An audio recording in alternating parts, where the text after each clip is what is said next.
Hong Kong police have placed a bounty on a former Hong Kong politician and an Australian lawyer accused of breaking a national security law imposed by Beijing.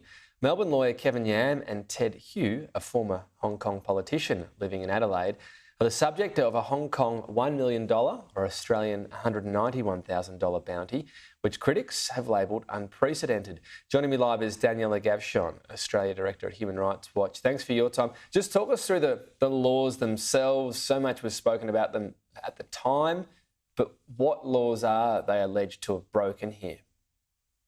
Yeah, thank you. So they're alleged to have broken national security laws that were imposed in Hong Kong as an attempt to create a veneer of legitimacy in wiping out Hong Kong's people's human rights. So they are using these laws to try and create, put this bounty on people's head outside of Hong Kong, so outside of their own territory, including, as you've said, on an Australian citizen and residents in Australia.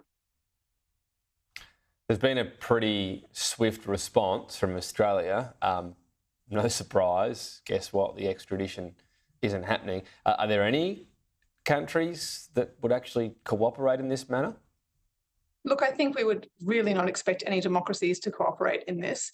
Most countries did cancel extradition treaties with China when everything started unfolding in Hong Kong in 2020. So I think that we would be very surprised to see any democratic country extraditing someone to Hong Kong for these charges.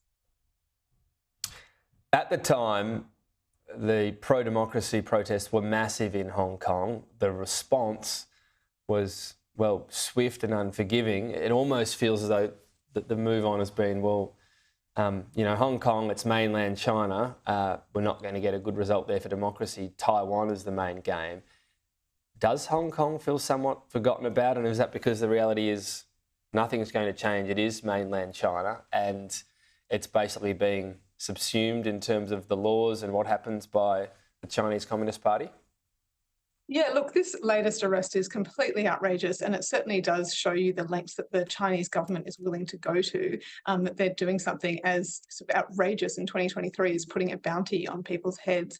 But I think, if anything, it shows the effectiveness of this very peaceful political dissent outside Hong Kong, because I think the fact that, you've got these people who are living in Australia, Canada, the US, UK, that the Chinese government is clearly concerned about them expressing their, freedom of expression and political opinions, and they're doing whatever they can to repress that. So I think that, if anything, it shows the strength of the Hong Kong diaspora, and the threat that they face, that China feels from them.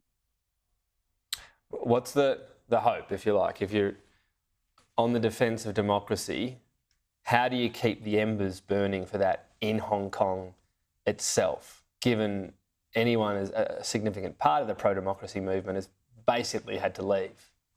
Yeah, look, I think that it is a really big job on the diaspora to keep the embers burning, to show that political freedom of expression and human rights are really important. But I think for governments like Australia, it's really important that the Australian government takes a strong approach. This is outrageous, and the government should be looking at imposing targeted sanctions on officials that are involved in abuses in China, including the arrest warrants around these people.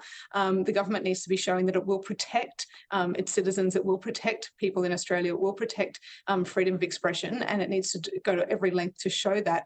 And I think the more that you do have democracies really reinforcing the importance of human rights and freedom of expression, the more that you have these people able to speak up and really share what's going on in Hong Kong with the outside world, the way these activists have been.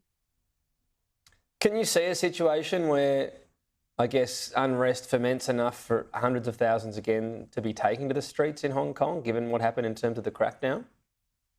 Look, I'd like to believe we wouldn't see more innocent people, arrested.